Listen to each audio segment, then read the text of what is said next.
રાંધનપુર ખાતે રામજી મંદિરથી હિન્દુ રક્ષક સમિતિ દ્વારા બાંગ્લાદેશની અંદર હિન્દુઓ ઉપર થતા હુમલાઓ અને અત્યાચારને લઈને રાષ્ટ્રપતિશ્રીને આવેદનપત્ર મોકલવામાં આવે એક રેલી યોજી બાંગ્લાદેશની અંદર હિન્દુ ઉપર થતા અત્યાચાર અને હુમલાઓને લઈને યોગ્ય કાર્યવાહીની માંગણી સાથે સાધુ સંતોની ઉપસ્થિતિની અંદર હિન્દુ હિત રક્ષક સમિતિ દ્વારા રાંધનપુર ખાતે એક રેલી કાઢી આવેદનપત્ર આપવામાં આવ્યું। મોટી સંખ્યામાં હિન્દુ સમાજના લોકો અને સાધુ સંતો જોડાયા હતા અને બાંગ્લાદેશની અંદર થતા હિન્દુઓ ઉપર હુમલાઓ અને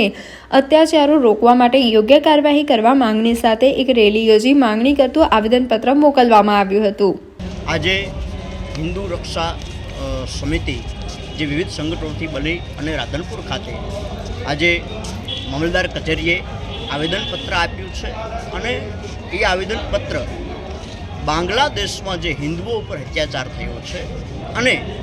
જે બાંગ્લાદેશ સરકાર નિરપેક્ષરે જોઈ રહી છે એના માટે અમે એના સૂત્રોચ્ચારો પણ કર્યા અને એના વિરોધમાં અમે આજે આવેદનપત્ર આપ્યું છે। સાથે સાથે ભારતીય સરકારને પણ